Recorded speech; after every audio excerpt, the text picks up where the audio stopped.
Freeman, and it's incomplete. Or did he make the catch at the 15? Yeah. What are they going to rule it? He caught it? Touchdown! He did what? The end zone.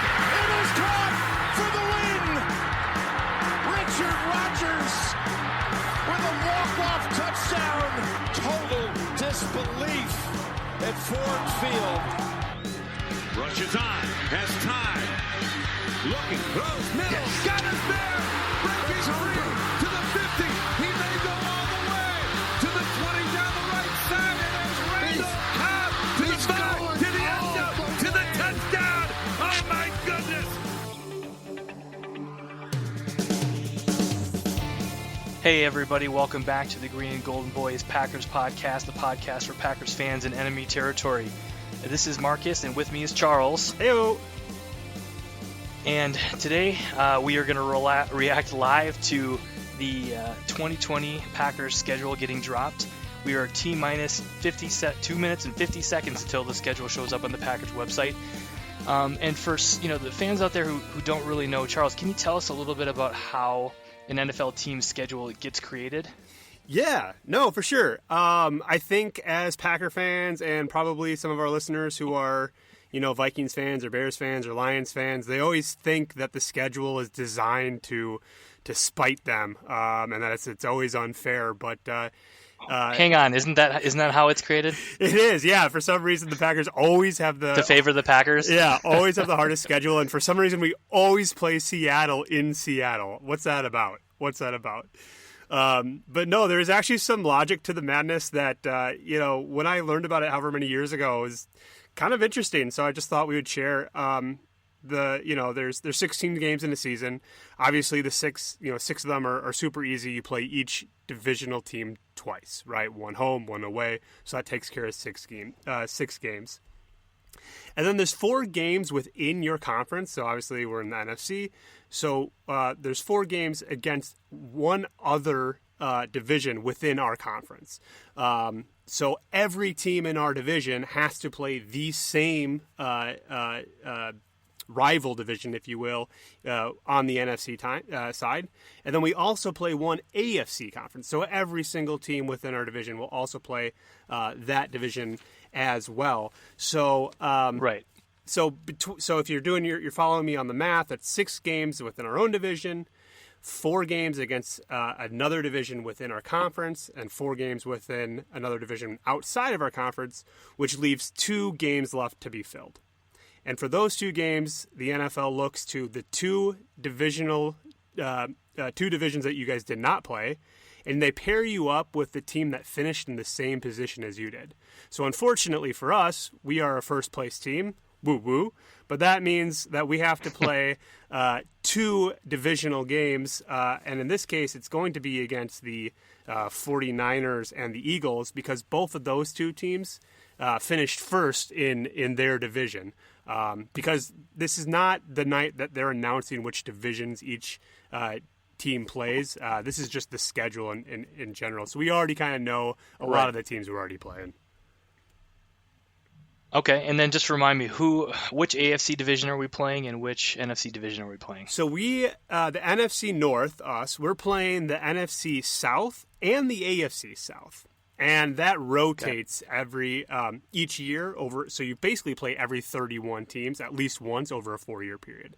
So yeah, we're going to be getting the NFC South and the AFC South. So think fast. That's Jaguars, Titans, Colts, Texans on the AFC side.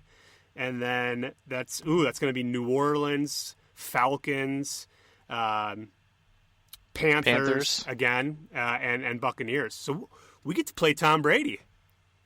We do get to play Tom Brady. And Charles, I don't mean to cut you off, but the countdown has ceased. So I'm gonna refresh my page. Are you gonna do the same? Well, before you do, I have one question for you. What? Sure, go ahead. What do you think the over/under is on Packer primetime games? Over/under. I'm gonna go with 6 or more. I think we played 5 last year, and that was coming off a losing season. So I'm going to say we're probably going to have 6 or 7.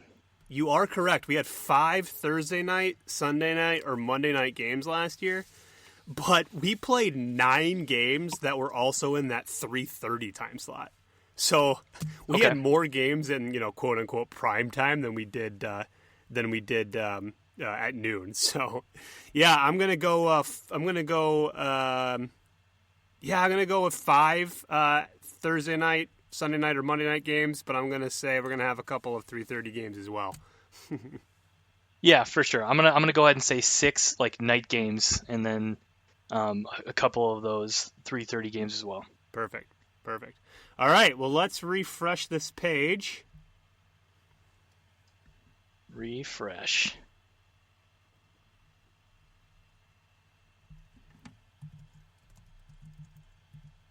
And here we go. Do we want to talk at all about the preseason? Probably not. Nah, I don't care about the preseason. All right, what are you seeing first? Okay, your week 1 opener is going to be the Vikings and the Packers at Minnesota. At Minnesota? A noon game, nice. Noon kickoff. Oh, man. Before we read on, this is the 3rd year in a row where we're playing a divisional rival right away. What's that about? Like within the first week or two. I think that... Yeah, I think they're doing that kind of league-wide. I think they want to kick off the season, with start off with some rivalries, and then end the season obviously with divisional games just to make the playoff runs a little bit more interesting. But yeah, I wouldn't hate to not be playing divisional games week 1, because there's so much unknown and you're just such a different team at that point than you are at the end of the season. That being said, you still have to play a game week 1. So, but yeah, I'd rather it not be a divisional game. Yeah. But okay, we're in Minnesota week 1. Let's put a W next to that one. Okay, what do we got for week 2? Another NFC North matchup. We're going to have our home opener against the Detroit Lions at Lambeau at noon. All right, so that's another W. Got it. Okay. Hopefully. What do we got at number 3? Week 3 is at New Orleans on Sunday Night Football. At New Orleans. That's scary. Yep. Yeah, okay, let's put a W next to that one for now. And week 4, what do we got? Week 4, it looks like we're hosting the Atlanta Falcons on Monday Night Football. So that's 2 primetime games in the first 4 weeks of the season. Okay. Now, do we want to talk a little bit about Atlanta? I mean, how do you feel about them coming into 2020? Fine.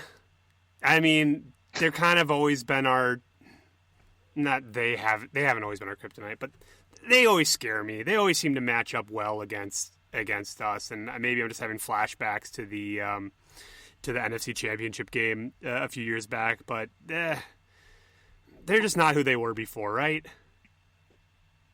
I mean, I would agree. They're definitely not really, the team they've been in years past, but I don't know. That's another team that always you just never know. All right, so that means week 5 we get a bye. That's an early bye. That's a super early bye. I hate it. I don't like that at all. Well, it gives us time to just crack open a beer, just like the Packers will be doing in week 5, and taking a quick break. But yeah, no, I don't like that. I don't like that either. We're not tired yet. It was pretty late for us this last year, right? Yeah, last year we had a week 11 bye. In 2018, we had a week 7 bye. And I want to say it was even earlier in in 2017. I can't remember off the top of my head, but yeah, week 5 bye, that really sucks. Although I will say week 5 bye is better than week 4 bye.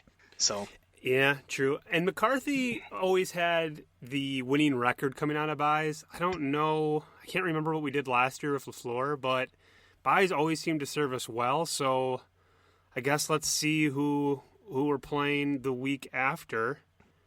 and it looks like we're playing in Tampa Bay against Tom Brady and company. Yeah, that wasn't a game I was excited about, at the beginning of this, when they dropped the opponents, but that is a game I'm actually really excited about. We'll see how they can fare, Tom Brady and Gronk, that is, in a new system with a new coach and a new team. Is going to be interesting to see. I feel like I wasn't worried about Tampa Bay since Warren Sapp was on the team, right? Since they were within our division. When's the last time Tampa Bay has been solid? I don't know, but I think they beat us in 2010, the year we won the Super Bowl. I think, if I remember correctly, it was at Lambeau. I think I was at that game, but really? Yeah, not a great team, but I believe we lost to them, but still won the Super Bowl. So yeah, I mean, they haven't been great in a long time. No big deal. No big deal. What time is that game? All right, DC? It's at 3:25. 3:25. Sweet. Central Standard. Half prime time. So who do we got for week 7? Looks like we're gonna go to Houston and visit the Texans and your boy J.J. Watt. Ooh, J.J. Watt will be hurt like 3 weeks before that, so we won't see him. I mean, again, never wish anyone to get injured. Plus, I love J.J. Watt, so I'd hate to see that happen. But given his track record, that's not unreasonable to think. But yeah, this is a team that's had some success recently, and I'm not so sure. I think this could be a tough game. I think it's going to be a tough game. Yep, Deshaun Watson. Although they were a part of that really weird trade. They got rid of their big-time wideout, Hopkins. Right? I'm going to have to take your word for that.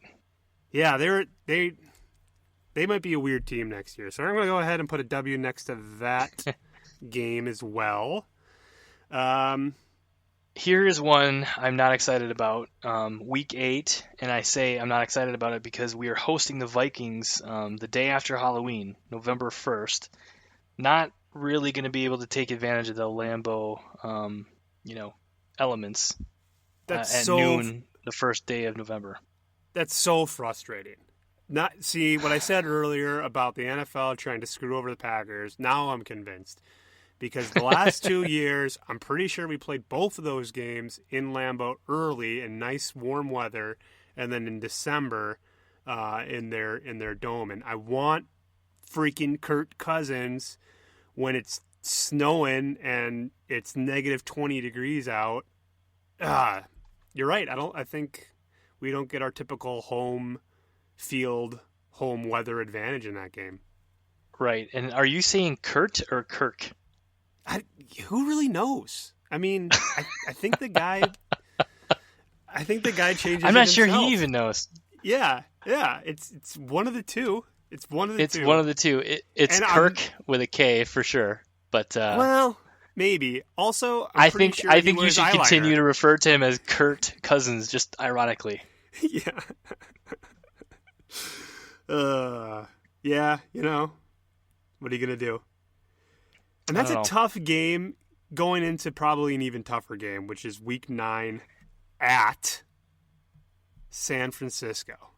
Yeah, This is a game I think we all, when we found out we're going to be playing them again, circled on the calendar. But yeah, I'm not excited for a third spanking at the hands of the 49ers in 8 months. I'm not excited to go get our ass kicked again there. But we'll see what Matt LaFleur and company can do against a team we've seen a couple times this last year, and see if we can come up with some answers for the run game. Yeah, I was going to say more like Pettin and company, right? I mean, geez. Yeah. I think it's hard to beat any team 3 times in a row in that short a time. And once again, we're in San Francisco where that state has not been good to us, at least not in 2019. Oh, no. Those road trips last year were brutal. Ugh. But then we got a nice warm team coming up to Lambeau when we wanted, this is kind of where I would have liked to see the Vikings, but Jacksonville Jaguars. Tannehill, I believe, is the quarterback down there these days. Yeah, I think you're right. I think